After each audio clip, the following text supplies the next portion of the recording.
அரசு பதவிகளை கூட நான் பீகார்காரன், உத்தரப்பிரதேசக்காரன், ராஜஸ்தானுக்காரன், மத்திய பிரதேசக்காரன், குஜராத்துக்காரன் கொடுப்போம் அப்படின்னு சொன்னா இந்த மண்ணின் பூர்வீகுடி மக்களாக இருக்கிற மலையாளி எஸ்சி மக்கள், எனது கடலோடி மீனவர் மக்கள், தாழ்த்தப்பட்ட மக்கள், நாங்கள் எங்களுடைய வீட்டு பிள்ளை செல்வங்கள் கல்வி பெற்று வேலை வாய்ப்புக்கு நாங்கள் எங்க போவோம்? இங்க தமிழ்நாட்டில் ஓபிஎஸ் முதலமைச்சராக இருக்கும்போது 2016 இங்க இருக்கிற டிஎன்பிசி ஊடாக இந்திய நாட்டை சேர்ந்த எவர் வேண்டுமானாலும் தமிழ்நாடு அரசு தேர்வாணைய பணியத்தில் 4th குரூப் 1 குரூப் 2 எல்லாத்தையும் எழுதி நீங்க வந்து பதவியில் உட்கார்ந்து கொள்ளலாம்னு கடைபிடித்தது இந்த திராவிட ஆட்சி தான், இந்த அதிமுக ஆட்சி தான்.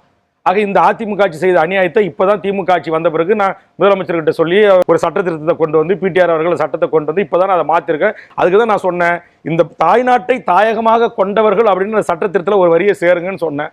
திமுக அரசு சேர்க்கல. இப்ப நியூஸ் அண்ட் தொலைக்காட்சியின் வாயிலாக முதலமைச்சருக்கு வேண்டுகோள் வைக்கிறேன்.